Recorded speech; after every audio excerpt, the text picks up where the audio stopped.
A question I need to ask. Why Juninho? Has Afram ever released educational material? Next question. Why Juninho? Has Afram ever released any kind of material to help people play better? Oh, I really enjoy teaching. I've always liked it. I've been teaching for over 10 years. And man, I love teaching. I love seeing people grow. I take joy, in seeing a person who plays X, and then soon after, X plus 2, X plus 3. I think it's really cool. I have the desire. I have this wish. I even have, a whole setup ready with all of this, but I just never stopped to do it. And I'm not going to promise right now because people say, where is it then? Juninho.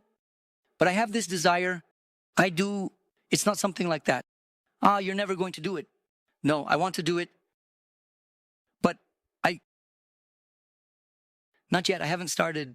The truth is this. You still don't have that desire, man. I'm going to enjoy this process. Is that it? That's right.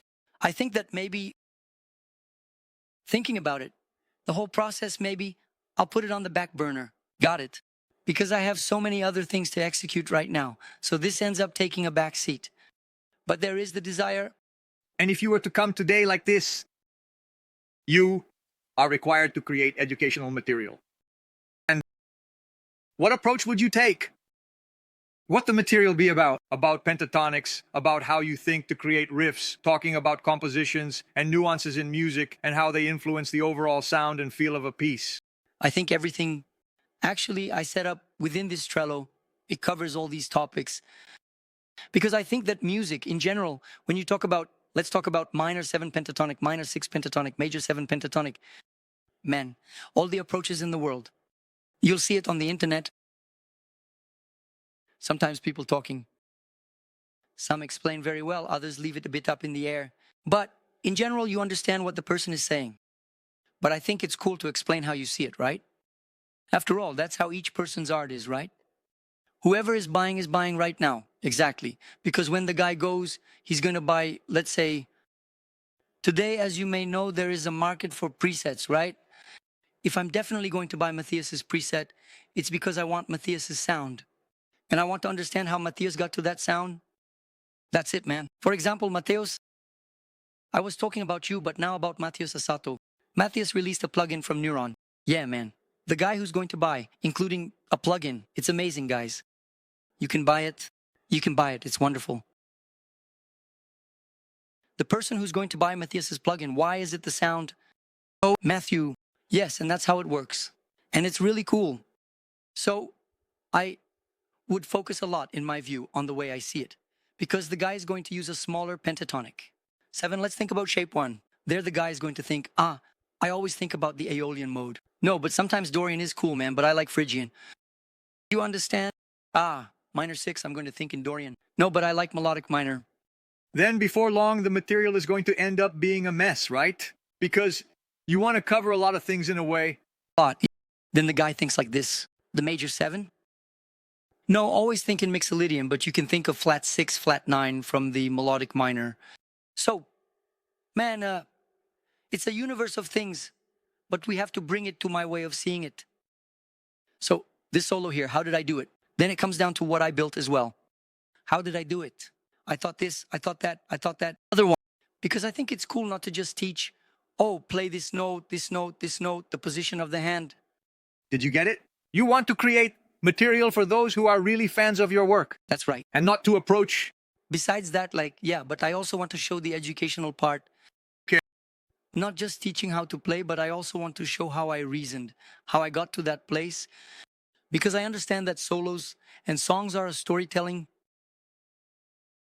Man, everything is a storytelling. Everything, you're telling a story. So I always think like this, a solo for me is a story. You said that after a while.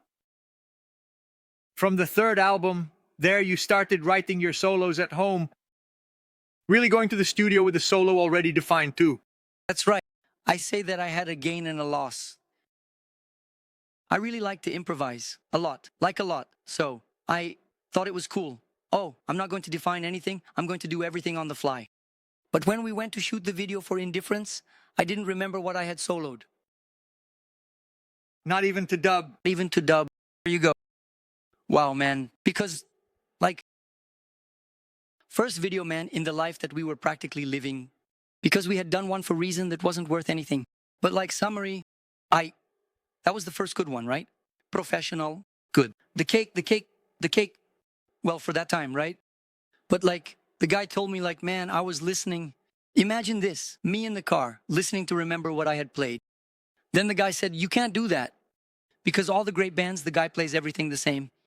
You have to define the solo before recording, so you already know. That stuck in my head, so I think I lost a bit of my naturalness in improvising. But me too. I developed another thing, which is this idea of telling a story. So a solo is like this. The beginning, the middle, and the end. I'm telling a story, and you, man, some solos. You need, if you're going to play or need to go back to practicing the solo, it's a solo that is demanding. Right now I'm working on the DDG. I'm figuring everything out again because I don't remember anything anymore. You have to remember everything, but like, just for you to understand, when I say telling a story, it's not that I'm piecing the solo together. I'm not going to explain how I process it. That's cool to understand. It's not piecing it together note by note. I hit play and keep playing. I set up a loop there and keep playing like I'm improvising over it. And in my head, I'm telling a story like, then I feel like it's more or less there. The story, then yes, I hit record. Then you define the solo there, right? That's right. Then I do about 3 or 4 takes on that line. Okay. Then I say, man, it's this right here. Look. All right, I'm done, right? It's here. Got it. Sometimes one thing I do too, yeah, I do that. I take ideas from, for example, 3 solos. This here is cool, this here is cool, this here is cool. Then I see how they sound. The combination of them, because you can't just cut one idea and stick it in the middle of another. It doesn't work. It sounds like an edited solo that has no beginning or end. Then I see, and then automatically you create the paths. I'm talking about water and in a little while about the guitar. Okay, 2 totally unrelated topics. Then I say, man, after I play and sing a lot, I always drink some water. All right, I combined one topic with the other. Got it. So that's how I do it. Then I put the idea together. I make the dummy. Then yes, then I start recording, trying to create a path with those ideas I came up with. Dude, if you were to say the following, the top 3 solos in your opinion, and the top 3 solos in the opinion of the crowd, what are those? Man, I think one that became very emblematic for me because it was very... So, like, let's do it. Go ahead. It's Gloria. Just gonna... Me. That was a solo that was born this way. We're going to play at SS DeVita with Bride. That band Bride. And then that thing happened, or to make an introduction. Then I said, dude, I'm going to make an introduction to the theme of the song. And I made it really short, a really short thing. Then I thought that was cool. And we started doing it live. So every time a different one came out, and on the day of the CD recording with Paulo Ayana, he hit record and I recorded. Then Gene showed up and said, man, it turned out cool. I'm going to add a keyboard to that.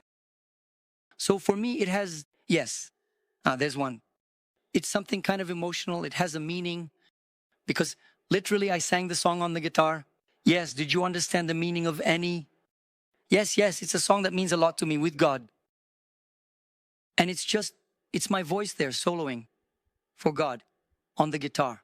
So there's another solo that for me is very emblematic. Magic Mirrors. It's a solo that, man, has, it has a very important build-up for me. So after that, there are a bunch, man, that I like. So I'm going to ask you which one you like. This album, man, is an album that also has an emotional value for me. Because as I told you, I heard it when I was 16.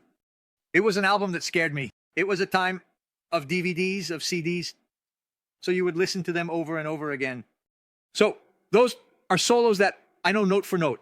I went years without listening to it. I went back to listen and that feeling came back, right?